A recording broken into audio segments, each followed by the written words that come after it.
AITA for thanking my cheating wife with divorce papers? My name is Evan, and until recently, I thought I had a pretty solid marriage. Turns out, I was completely wrong. My ex-wife, Corinne, and I were together for 8 years, married for 5 of them.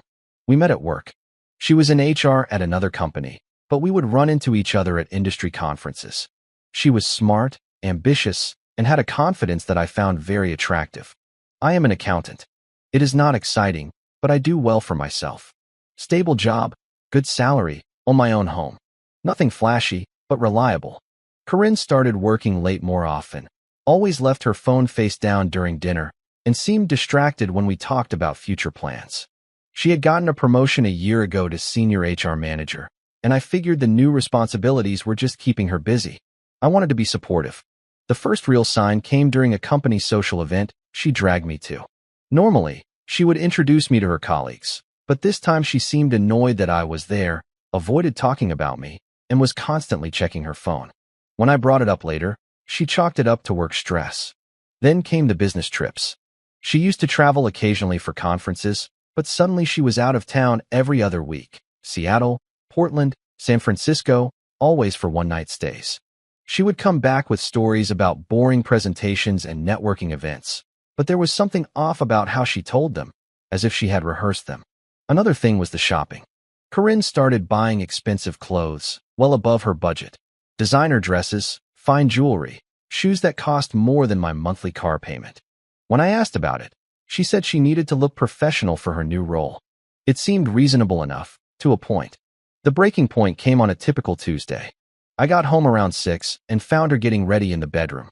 She was wearing a stunning black dress I had never seen before. Full makeup. I asked where she was going. Work dinner, she said without looking at me. A big client meeting on a Tuesday? Odd. She gave me a look like I was being irrational. It's when they were available, Evan. Not everything revolves around your schedule. That stung. I had always supported her career, even when it meant lonely nights or weekends without her. But her tone was different, cold, almost contemptuous. She grabbed her purse and said, "Don't wait up. This could be a late one." That night, I tried to convince myself I was overreacting. Corinne was ambitious. She was climbing the ladder, and maybe I was just feeling left behind, but something did not add up. She came home at 2 in the morning, saying the dinner ran long, and then they went to a bar. Her explanation felt hollow, but I did not push it. The pattern continued for weeks. Late dinners, weekend events, mysterious calls she would take in another room. I felt like a stranger in my own home. When I tried to talk about it, she would get defensive. "You're being paranoid. Can't you just be happy that I'm doing well at work?" The final straw came on a Saturday morning in March. I was doing laundry and found a receipt in her jacket pocket.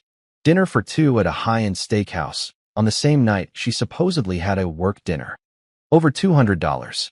But the thing that caught my eye was the time stamp, 9:30 in the evening. She had said the dinner started at 7. I confronted her that night.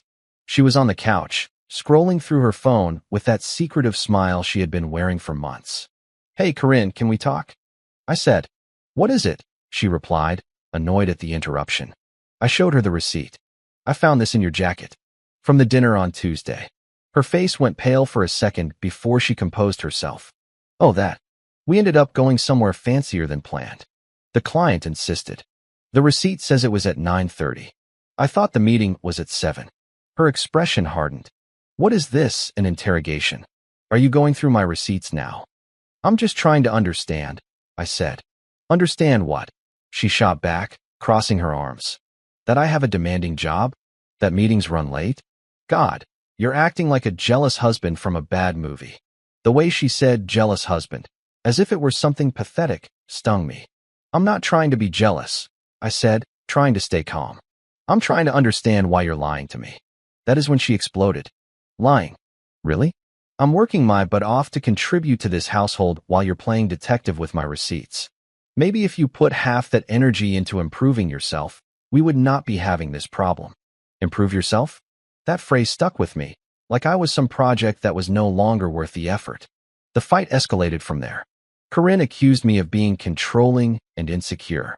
I accused her of being secretive and distant. We went to bed angry that night, and things stayed tense for the next few days. But I thought we would get through it, like we always had. I was wrong.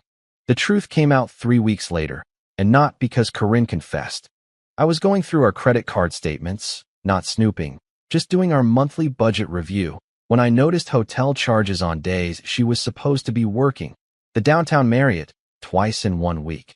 The Westin, on the same day she said she was visiting her mom. I did not confront her this time. I hired a private investigator. I know it sounds dramatic, but I needed to know the truth. If I was wrong, I would apologize and we would work on our trust. If I was right, at least I would have facts, not just suspicions. The investigator's name was Detective Sloan, a straightforward, no-nonsense woman who came highly recommended and specialized in infidelity cases.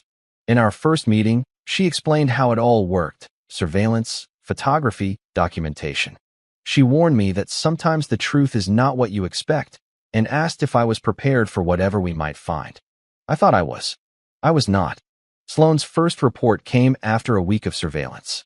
Corinne was, indeed, having an affair, but not with a co-worker as I had assumed. The man's name was Marcus Vale, 42, married with 2 kids, and the owner of a consulting firm. But here is the interesting part, or rather, the outrageous part. Sloan had dug into Marcus's past and uncovered something I never would have imagined. Corinne was not his only mistress. Your wife is one of 5 women he is currently involved with, Sloan explained during our second meeting, sliding a folder across the desk to me. They all think they're in an exclusive relationship with him. He's got a whole system. I opened the folder, and I felt my stomach sink. There were surveillance photos of Marcus with different women in different places. Corinne at the steakhouse where I had found the receipt, a blonde woman at a wine bar, a brunette at a hotel restaurant, another woman at what looked like a spa resort. How do you know they all think it's exclusive? I asked. Sloan pulled out her laptop and showed me social media profiles she had accessed. Look at their posts. They all drop hints about being in love, cryptic messages about finding the one. Classic signs of women who believe they are in a serious relationship. She was right. The posts were heartbreaking. One woman wrote about finally finding a man who valued her intelligence and ambition. Another posted pictures of expensive gifts with captions about feeling cherished. These were not women looking for a casual fling. They were being emotionally manipulated, just like my wife. There's more, Sloan continued. I confirmed that Mr. Vale is still very much married. His wife has no idea about any of this. She posts constantly about their family life, their kids' activities, their anniversary dinners. As far as she is concerned, he is a hard-working family man who travels a lot. I stared at the photos, trying to process it. My wife was not just cheating on me. She was being conned by a professional player who had 4 other women on the hook, plus a wife and 2 kids he was also betraying. The scope of his deception was staggering. What's his pattern? I asked. From what I can tell, Sloan said, he targets successful women between 28 and 39. Professionals with good jobs, but maybe some insecurity in their personal lives. He presents himself as a successful, divorced entrepreneur, ready to settle down with the right woman. He tells them all the same story, that his ex-wife took him to the cleaners, that he is cautious about relationships now, but he is willing to open up for them. The profile fit Corinne perfectly. She had always been ambitious but insecure about our middle-class lifestyle. Over the years, she had made comments about friends who married doctors or lawyers who could afford more travel and nicer neighborhoods. I thought she was just venting, but maybe she was genuinely dissatisfied with what I could provide. Here is what I think happened with your wife, Sloan went on. He likely approached her at some professional event, maybe a conference or networking mixer. Started with innocent conversation, then moved into more personal topics. Made her feel special, like he saw something in her that others did not. Classic manipulation tactics. As Sloan described Marcus's likely approach, I could picture it perfectly. Corinne coming home from some work event, mentioning an interesting chat she had with an entrepreneur. Then more mentions of him. Always casual, always professional, until suddenly she was working late and buying new clothes. What are my options? I asked. Sloan leaned back in her chair. Legally, you have everything you need for a divorce. The evidence is airtight. But if you want my personal opinion, this guy has hurt a lot of people, and he will keep doing it until someone stops him. What do you mean? You could just get your divorce and move on. Or, you could make sure every one of his victims knows the truth including his wife. The idea intrigued me, but I needed time to think. I thanked Sloane for her work and told her I would be in touch. That night, I sat in the living room, waiting for Corinne to get back from another work dinner. When she finally walked in around midnight, I was still on the couch. Sloane's folder was on the table. "You're up late," Corinne said, kicking off her heels. She looked relaxed, almost glowing. She had clearly had a nice evening with Marcus. "We need to talk," I said. She sighed dramatically. "Evan, if this is about the receipt again." "It's not about the receipt." I picked up the folder and held it out to her. "It's about Marcus Vale." I will never forget the look on her face. Pure terror, followed quickly by anger. And then, something that looked like relief, as if she was tired of hiding it. She sat down across from me, not even trying to deny it. "How long have you known?" she asked. "A week," I said. "I hired a private investigator." Corinne's face cycled through several emotions before settling on defiance. "So now what? Are you going to yell at me? Threaten me?" "Actually, I was hoping you would explain why." She laughed, a bitter sound. "Why? Seriously, Evan, look around. Look at our life. Look at you. Do you honestly not understand why I would want something more?" The words hit me like a physical blow. "Something more? Like what?" "Like what is this?" she said, gesturing around the living room. "This boring, middle-class existence. This husband who is content to come home to the same routine every day, the same conversations, the same life we have had for 8 years." My chest tightened. "I thought you were happy with our life." "Happy?" Corinne repeated, getting to her feet and starting to pace. "Evan, Marcus takes me to restaurants that cost more than our monthly grocery bill. He plans weekend getaways to Napa, to the coast. He talks about business, investments, about building something of his own, not just collecting a paycheck. You're comparing me to someone who makes 10 times what I do." "It's not about the money," she cut in. "Well, not entirely. It's about ambition, about wanting more than this." She gestured dismissively at the house, at me. I took a deep breath, trying to process what she was saying. "So you decided to have an affair instead of talking to me about feeling unfulfilled." Corinne's face hardened. "I decided to find someone who could give me what I need. Someone who appreciates me for who I am instead of expecting me to settle for mediocrity." And then she said it, the thing that still makes my blood boil months later. "Honestly, Evan, you should thank me for this. The affair showed me I deserve better than what you can offer me. It opened my eyes to what is truly possible. Instead of settling for what you consider sufficient, you should be thankful for it." She wanted me to thank her for cheating on me because it proved I was not worthy of her. I sat there for a few seconds, letting her words sink in. Then I stood up and walked to the home office, where I already had the papers my lawyer had drawn up. When I came back into the living room, Corinne was on the couch, looking at her phone, probably texting Marcus about the dramatic night she was having. "Here you go," I said, dropping the divorce papers on the coffee table. "My thank you." She looked up, startled. "What is this?" "Your thank you gift. Since you're so grateful the affair showed you I am not good enough, I thought I would make it official." Corinne picked up the papers. Her face drained of color as she read them. "Evan, wait. I did not mean." "You meant every word," I said calmly. "And you're right. You do deserve better than me. You deserve exactly what you are going to get." "What is that supposed to mean?" she asked, confused. I pulled out my phone and showed her the photos Sloane had taken of Marcus with the other women. "It means your boyfriend is not as exclusive as you think." Corinne stared at the screen, her face shifting through confusion, disbelief, and finally, dawning realization. "Who are these women?" "Marcus's other girlfriends. All 4 of them. Oh, and his wife." I swiped to a picture of Marcus at a restaurant with a woman, clearly his wife. They were both wearing wedding rings and were with their 2 children. Corinne was silent for a long moment, staring at the pictures. When she finally looked up, her expression was completely changed. "This can't be real," she said, her voice weak. "Marcus told me he was divorced. He lied to you, just like he lied to all of them." I watched as she absorbed the information, saw the exact moment the scale of the deception clicked into place for her. She had thought she was special, that she had found someone who valued her. In reality, she was just another victim in Marcus's web. "I need to call him," she said, reaching for her phone. "Go ahead," I replied, "but Sloane's been watching him all week. Right now, he is probably with the blonde from the wine bar photos. It is their regular night." Corinne's hands were trembling as she put her phone down.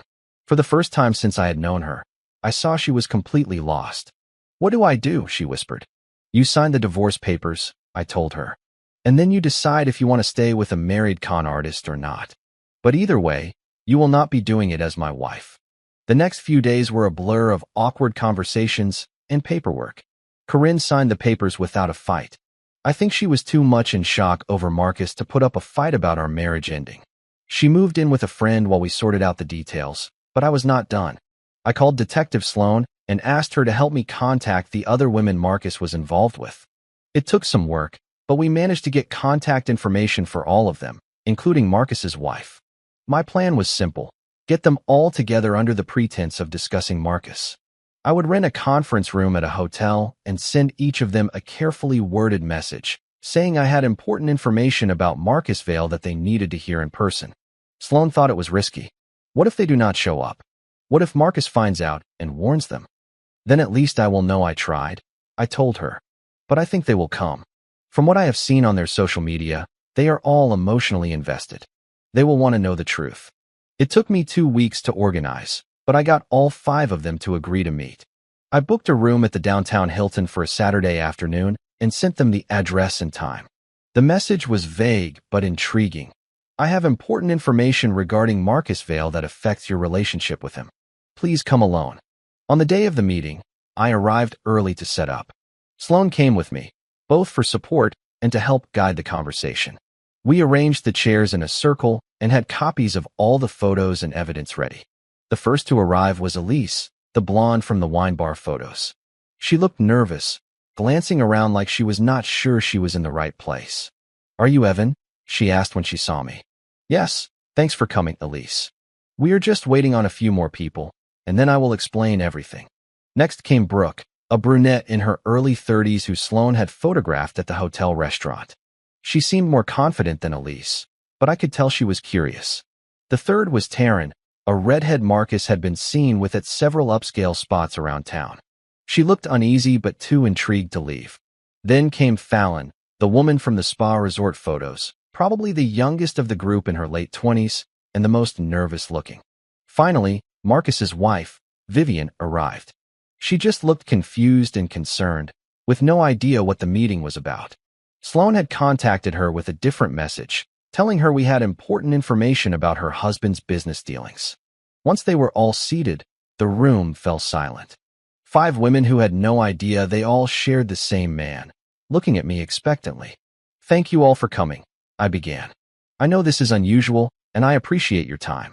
Before I explain why you are here, I would like to go around the room and have each of you tell me how you know Marcus Vale. Elise went first. He is my boyfriend. We have been dating for about 6 months, but I do not understand why. I'm sorry, Brooke interrupted. Your boyfriend? Marcus is my boyfriend. We have been together for almost a year. The mood in the room immediately grew tense. Taryn looked between Elise and Brooke before saying, I think there is some kind of mistake here. Marcus and I have been in a relationship for 8 months. Fallon's face went pale. That can't be right. Marcus and I are practically engaged. He told me he was looking at rings. All 4 women then turned to Vivian, who was sitting with her mouth open. I am sorry, she said slowly, but I think there has been a huge misunderstanding. Marcus Vale is my husband. We have been married for 12 years. The silence that followed was deafening. You could see each woman processing what she had just heard, the implications slowly dawning on them. This is a joke, right? Elise said weakly. Someone is playing a sick joke. I opened Sloan's folder and started passing around the surveillance photos. I am afraid not. These photos were taken over the last month by a private investigator. They show Marcus with each of you at different times and places. As the women looked through the photos, the reality became undeniable. Marcus having dinner with Elise. Marcus holding hands with Brooke outside a theater. Marcus kissing Taryn in the parking lot of an expensive restaurant. Marcus giving Fallon what looked like a piece of jewelry at a romantic cafe. And then there were the family photos. Marcus with Vivian and their 2 kids at various events, clearly married with a whole domestic life. Vivian was the first to speak. I do not understand these dates. Some of these are on nights Marcus said he was traveling for work. She pointed to a photo of Marcus with Brooke. This was on our anniversary weekend. He told me he had to fly to Seattle for an emergency client meeting. He told me he was divorced, Brooke said, her voice shaking. He said his ex-wife took everything and he was starting over. He told me the same thing, Taryn added, that he was cautious about relationships because his divorce had been so painful. He said he had been single for 2 years, that he had not met anyone worth his time until me. Elise just stared at the photos, speechless. I gave them a few minutes to absorb it all before I continued. There is more, I said. Sloane's research shows that Marcus has been doing this for at least 3 years. You 5 are not his first victims. There have been others. I explained Marcus's method, how he targeted successful but possibly insecure women at professional events, presented himself as a divorced entrepreneur ready for a serious relationship, and carefully managed his schedule to keep all the relationships separate. He has it down to a science, I said. Different nights for different women, business trips that are actually romantic weekends with someone else. A whole system of lies and manipulation. Vivian was looking at the photos with a strange expression. The receipts, she said suddenly. I do our taxes every year, and I always wondered about some of the business expenses, expensive restaurants, hotel charges that did not line up with his travel itinerary. I asked him about it, and he said clients expected to be wined and dined. Those were not work dinners, I told her gently. Those were dates with your husband's girlfriends. Silence filled the room again as they all took in the scale of the deception. These were not casual flings. Marcus was maintaining full-blown relationships with multiple women while also upholding his marriage and family life. So what do we do now? Brooke asked. Do we confront him? Call the police. What he is doing is not illegal, Sloane explained. He is not committing fraud in a legal sense, just emotional manipulation. But you all need to decide how you want to handle this information. Vivian was still looking at the photos. 12 years, she said quietly. We have 2 children. I thought we were happy. I am sorry, I said. I know this is devastating, but you deserve to know the truth. Elise finally spoke up. How did you find out about all this? I took a deep breath. Because my wife, Corinne, is also one of Marcus's girlfriends. She has been seeing him for about 4 months. The women looked at me with a mixture of understanding and pity. We were all Marcus's victims, each in our own way. Where is she? Fallon asked. Your wife. Ex-wife. We are getting a divorce. She is not handling the truth about Marcus very well. That was an understatement. Since she found out about the other relationships, Corinne had been calling and texting him non-stop, demanding answers. According to Sloane's surveillance, Marcus had been dodging her calls and had not seen her in over a week. He is probably trying to figure out how to cut his losses, Sloane said. Men like Marcus usually have their exit strategies planned. Over the next hour, the women shared their experiences with him. The stories were shockingly similar. Expensive dates, conversations about the future, promises of exclusivity and commitment. Marcus had told each of them exactly what they wanted to hear, tailoring his pitch to their specific insecurities and desires. Vivian's story was the most heartbreaking. She described years of absences chalked up to work, longer and more frequent trips, a husband who was distracted at home, but always had a reasonable excuse. I feel so stupid, she said through tears. There were so many signs I ignored. Do not blame yourself, Taryn replied firmly. We all missed the signs because he is a professional manipulator. This is not on us. By the end of the meeting, the women had formed an unlikely support group. They exchanged contact information and agreed to stay in touch as they figured out their next steps. Vivian decided to confront Marcus that night when he got back from his business trip, which Sloane's surveillance had confirmed was actually a romantic weekend with a 6th woman we had not been able to track down. The others made different choices. Elise planned to just ghost him and cut all contact. Brooke wanted to publicly confront him at his office. Taryn decided to send him a text letting him know she knew about the others. Fallon was too much in shock to decide what to do. As for me, I felt a strange sense of closure. Seeing the extent of Marcus's deception made me realize that Corinne's affair was not really about me not being good enough. She had been played by someone who made a hobby out of destroying marriages and relationships.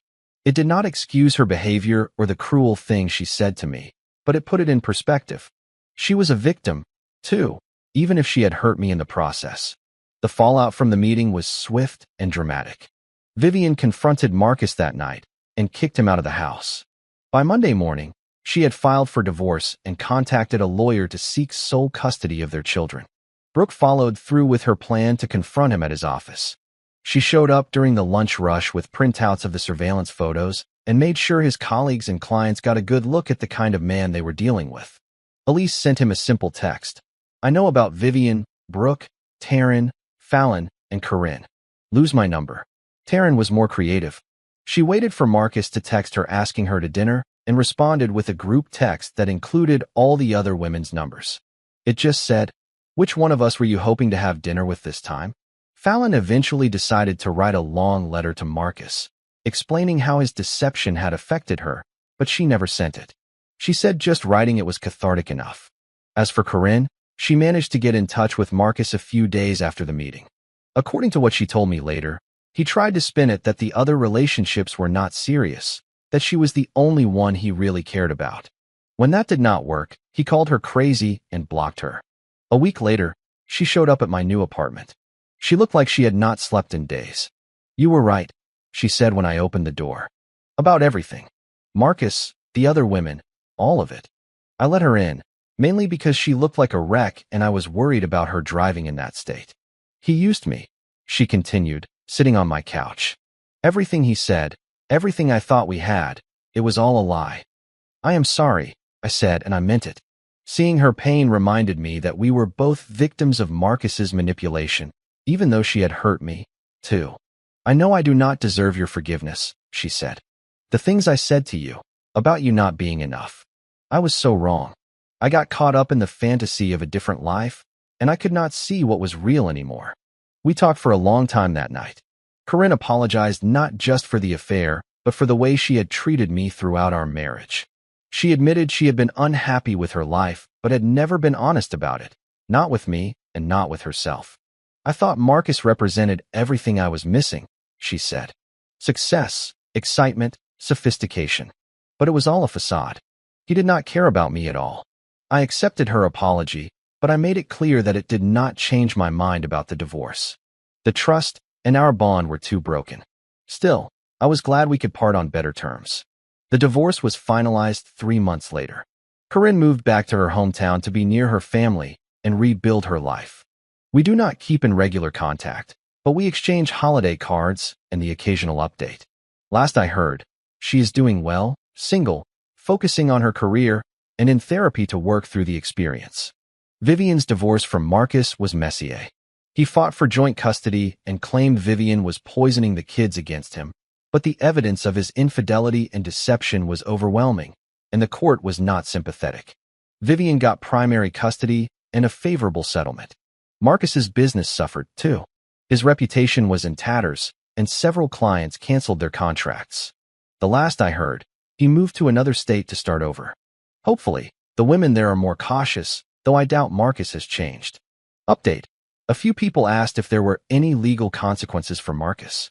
While what he did was not technically illegal, Vivian's lawyer found financial irregularities in his company that led to an IRS investigation. It turned out Marcus was deducting his dates as business expenses and inflating travel costs to cover his affairs. He ended up owing a huge amount in back taxes and penalties. Also, Taryn wrote an article about the whole experience for a local magazine, warning other women about the signs of this kind of manipulation. The article was picked up by several other publications and has apparently helped other people recognize similar situations in their own lives. Corinne and I ran into each other at a coffee shop last month. She was in town for work.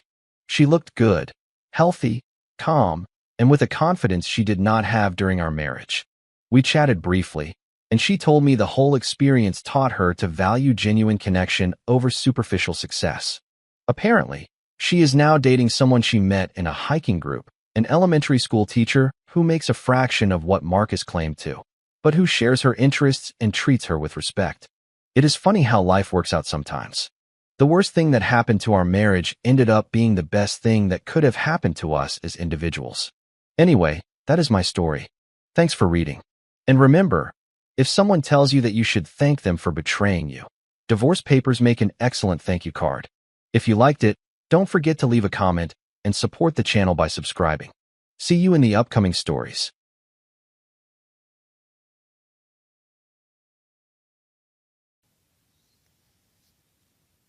when you start to lose it, instead of giving into that, you take a big inhale and then you take a big exhale. And this is the craziest thing after that. Then you smile.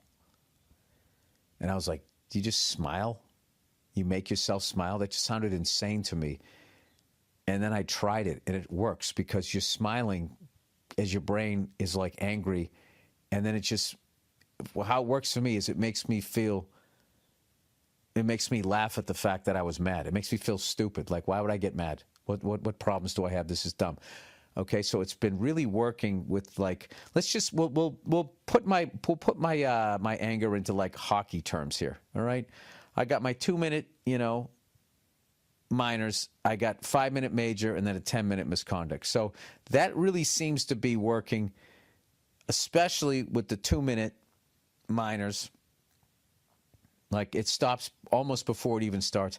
5-minute major is a little bit harder, but the 10-minute major, there's nothing that stops that I have found. There's my wife's talked to me about it. My kids have talked to me about it. Like, it costs me money. I'll be in the car and, like, when I just see people doing bonehead things in their cars, it just. I'm sitting at a red light. There's someone at the red light, and then there's and I want to make a right, and there's someone right behind the person at the red light who also wants to make a right, and there's enough room for them to do it. And they just sit there, and I sit there, and I sit there, and then I'm just like, how do you not know how to drive your own fucking car? And then my daughter will be like, Dad, you owe me $5. And they're like, all right, how much is that now? She's like, you're back up to 20. So, but it's been working on like those other ones. I'm going to try it on my wife when we start to get into a fight. It'll freak her out. She says something to me, I'll have a big inhale and do an exhale and then smile like a fucking lunatic.